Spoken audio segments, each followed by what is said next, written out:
The online news plan that the government's got, and Lucy Fraser has got, Michelle Donnellan has got, the online safety plan is greatly opposed by organisations like Facebook and Instagram and WhatsApp.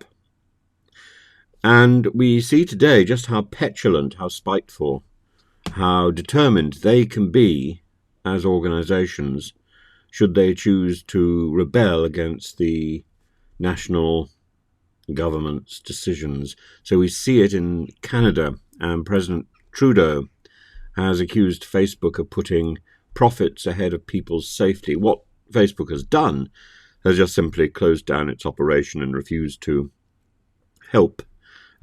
Canada is facing a rash of forest fires, and Facebook is not available to be used to let people know where they are, what's happening, because Facebook isn't cooperating. And Facebook in turn calls the law fundamentally flawed, and the Prime Minister says that Facebook's response, Meta's response, is inconceivable. The company has blocked news on Facebook and Instagram in Canada since the 1st of August, after the Parliament passed its online news bill that requires platforms like Google and Meta to negotiate deals with news publishers for content. So it's not exactly the same as the online safety bill, but it's still impinging on Meta's sense of independence.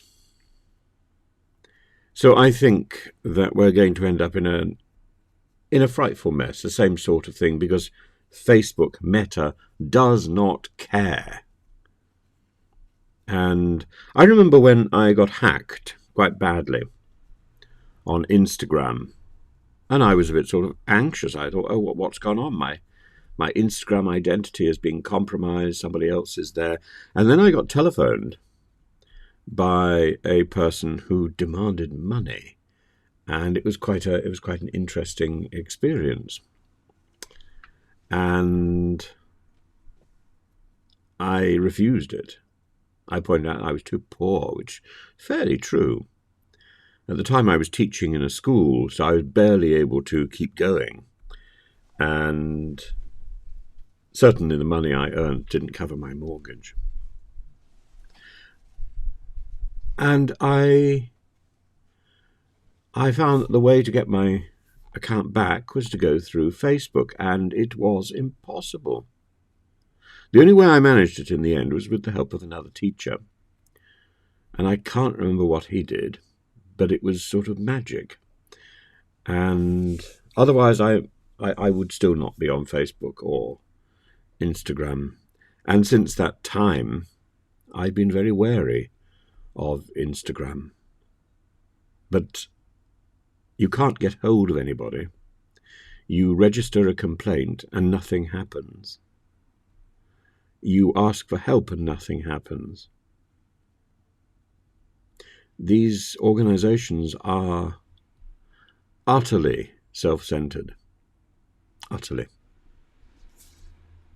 So I'm terribly sorry about what's happening in Canada and the evacuations from the northwest, I think, territories, and the fires around Yellowknife. The news ban has made life harder for them because it's very difficult to get life-saving information across. And does Facebook care? Does it? Hell, it doesn't care. Facebook is how people have been keeping in touch. I'm sure people will make other arrangements now.